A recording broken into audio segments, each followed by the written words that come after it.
तुम मार्केट जाते हो आज रमज़ान की ईदों की तैयारी के लिए, देखता हूँ मार्केट भरी रहती है, अपने बच्चों की मनपसंद कपड़े खरीदते हो, चाहे वो जितने महंगे हो जैसे भी हो, नहीं लेकिन ईद में मेरे बच्चों को ख़रीदना ही है, और एक्स्ट्रा भी ख़रीदते हैं। लेकिन तुम्हें पता है कई घर ऐसे हैं जिनके बच्चे अपने माँ बाप से बोल भी नहीं सकते कि इस महीने हमें कपड़े लाए, नहीं ला सकते।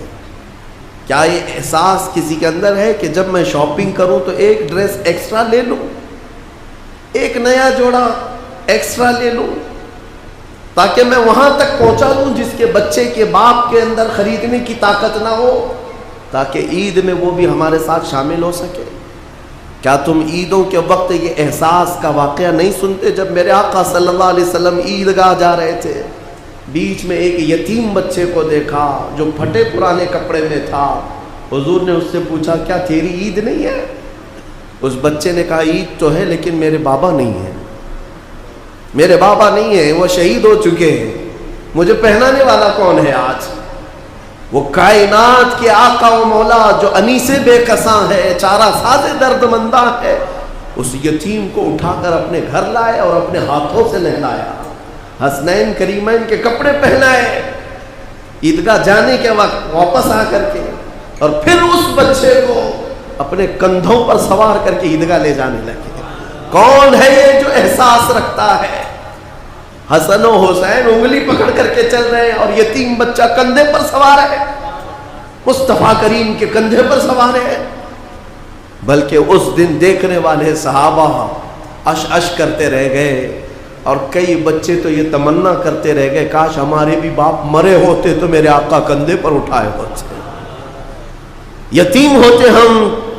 मेरे अजीजों, यतीमों का हकीकी इस दुनिया में कोई चारा साज़े दर्दमंदा है, बेकसों का अनीस कोई है तो मेरे मुस्तफ़ा की साथ, और उन्होंने पूरा निज़ाम तुम्हें दिया है।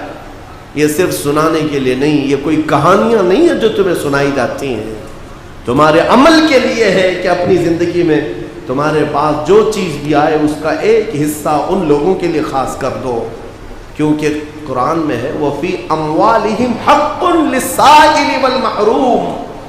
गरीब लोग क़यामत के दिन मुकद्दमा करेंगे, मौला हमको तूने क्यों नहीं दिया माल, हमको माल नहीं दिया, हमारे पास उतने असबाब नहीं थे।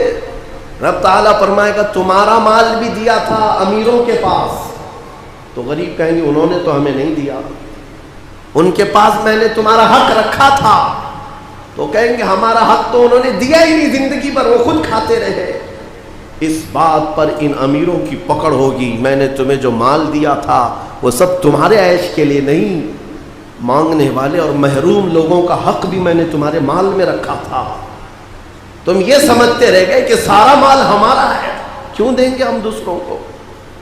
जिस कदर दोगे अल्लाह उतना नवाजेगा, उसका वादा बरहक है, उसका वादा बरहक है। अल्लाह ताला फरमाता है, बनी आदम तुम मुझे दे दो अपना सदका, मैं तुम्हारे सदक़े की ऐसी हिफाजत करूंगा कि क़यामत तक न जलेगा न घटेगा। जब सबसे ज़्यादा तुझे हाजत होगी उस दिन मैं क़यामत के दिन तेरा सारा माल नफ़े के साथ लौटाऊंगा, नेकियों के साथ लौटाऊंगा। ये अल्लाह का वादा है, हदीस में है। लेकिन यहाँ लोगों को ऐसा लगता है कि हम कुछ दे देंगे तो घट जाएगा। मेरे अजीज़ों, एक्स्ट्रा खैरात करना तो दूर की बात है, 2.5% जो ज़कात है वही लोगों की बाकी रह गई। अभी 2.5% ये नहीं निकाल पाते, दूसरा क्या खैरात करेंगे? अल्लाह ने 97.5% 97.5 आपके पास छोड़ दिया है कि ये सब माल तुम्हारा है। 2.5 खाली दे दो अल्लाह की राह में, उस पर भी लोग सांप की तरह बैठे हुए हैं। कितनों की तो ज़कात नहीं निकलती, हीले बहाने, हीले बहाने। क्या हमारे माल में क्या इस पर भी ज़कात होगी, उस पर भी ज़कात होगी? 2.5% के लिए कितने बहाने आते हैं। लोग इस कदर पूछते रहते हैं। तुम जब रात के वक्त अय्याशी करने के लिए जाते हो तो किसी से सवाल नहीं करते कि ये माल इतना दूं या नहीं दूं, इतने की होटलबाजी करूं या नहीं करूं, किसी से नहीं पूछते, नहीं पूछते। اپنے من پسند چیزیں خریدنے کے لیے مارکیٹ میں جائیں تو کسی سے نہیں پوچھتے، لیکن اس کے لیے کئی مسائل پوچھے جاتے ہیں، کیا اس پہ بھی زکوٰۃ ہے؟ اس پہ بھی ہے۔ سونا ہے، چاندی ہے، مال تجارت ہے، دکانوں میں جو تمہارے مال رکھا ہوا ہے اس پر زکوٰۃ ہے، ہر سال زکوٰۃ ہے۔ تم نے اپنے زکوٰۃ اپنی دکان میں 10 لاکھ کا مال رکھا ہے تو اس پر زکوٰۃ ہے، 1 لاکھ کا مال رکھا ہے اس پہ زکوٰۃ ہے، اور تمہارے گھر میں سونا اور چاندی جو جمع ہے اس پر زکوٰۃ ہے۔ مسلسل میرے پاس سوال آتے ہیں کہ سونا بھی ہے ہمارے پاس، چاندی بھی ہے، لیکن پیسہ نہیں ہے، زکوٰۃ کیسے دیں گے؟ میاں کیوں رکھے ہو پھر سونا چاندی؟ اس کو کاٹ کے دو زکوٰۃ۔ اگر پہننے کا اتنا شوق ہے تو پھر زکوٰۃ بھی دو، ورنہ یہ مال قیامت کے دن تمہارے گلے کا سانپ بنا جائے گا، اور قبر میں ایک سانپ اس پر مسلط کیا جاتا ہے جو زکوٰۃ دبا کر کے رکھتا تھا، وہ اس کی ناک کی ہڈی کو قیامت تک چوستا رہے گا وہ سانپ، اور وہ ہٹانے کی کوشش کرے گا میت کہ ہٹ جا، تو سانپ اس سے کہے گا کہ کیوں تو مجھے ہٹاتا ہے، میں تیرا وہی پسندیدہ مال ہوں جس کو تو دبا کے رکھتا تھا۔ یہ مال اژدہا اور سانپ کی شکل میں قبروں میں قیامت تک ہوگا۔ اپنے احساس کو زندہ کریں۔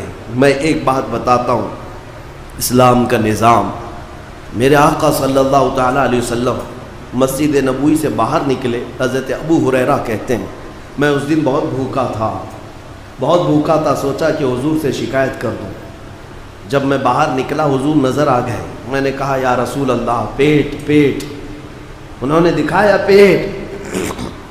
حضور پاک صلی اللہ تعالی علیہ وسلم نے اپنا جبہ اٹھایا تو 2 پتھر بندھے ہوئے تھے۔ کہا ابو ہریرہ میرے گھر میں بھی 3 دن سے کھانا نہیں بنا ہے، لیکن چلو میں تمہیں ساتھ لے کر چلتا ہوں، کچھ کھلا دے۔ ساتھ ابو ہریرہ چلتے رہے، سیدھے حضور پاک صلی اللہ علیہ وسلم حضرت ابو ایوب انصاری کے مکان پر گئے۔ یہ صحابی حضور کے میزبان جو پہلے مدینے میں میزبان تھے، ان کے گھر گئے، حضرت ابو ایوب کو پکارا کہاں ہے؟ ساتھ میں حضرت ابو بکر اور حضرت عمر بھی آ گئے تھے راستے میں۔ وہ آئے، حضور نے فرمایا گھر میں کھانے کو کچھ ہے؟ اس صحابی نے کہا یا رسول اللہ بکری کا ایک چھوٹا بچہ ہے، ذبح کر دوں اگر آپ کو حکم ہے؟ آپ نے فرمایا ذبح کرو۔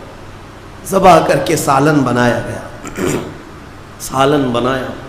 یہ 4 مہمان ہیں، حضور پاک صلی اللہ علیہ وسلم، حضرت ابو ہریرہ، حضرت ابو بکر، حضرت عمر دسترخوان پر بیٹھے ہیں۔ حضرت ابو ہریرہ کہتے ہیں لذیذ سالن بنا تھا، کئی دنوں کے بعد تو گوشت کے سالن کی خوشبو آئی۔ جب دسترخوان پر آیا، میرے آقا صلی اللہ تعالیٰ علیہ وسلم نے ابو ایوب سے کہا ایک اور کٹوری ہو تو لاؤ، سالن کو آدھا کرو۔ سالن کو نکالنے کے بعد میرے آقا فرماتے ہیں جاؤ میری بیٹی فاطمہ کے گھر دے آؤ، پچھلے 9 دن سے اس نے کچھ نہیں کھایا، 8 دن سے فاقہ چلتا ہے۔ بہرحال وہ اہل بیت کا گھرانہ ہے، رسول اللہ کے عطرت ہے، لیکن بتانا یہ ہے کہ میرے آقا اس دسترخوان پر بیٹھ کر کے بھی احساس رکھتے ہیں کہ کس کے گھر میں کھانا نہیں ہے۔ ہمارے گھروں کے اندر آج جس طرح سے مرغن غذائیں کھائی جا رہی ہیں، کیا کبھی احساس کیا کہ کوئی اور بھوکا ہوگا؟ اس ماہ پاک میں اپنے ہاتھوں کو کشادہ کر دو اے مومنو، اللہ دینے والا ہے، جتنا تم دو گے اس سے کئی گنا زیادہ اس کا وعدہ ہے وہ تمہیں نوازے گا، 70 گنا زیادہ نوازے گا۔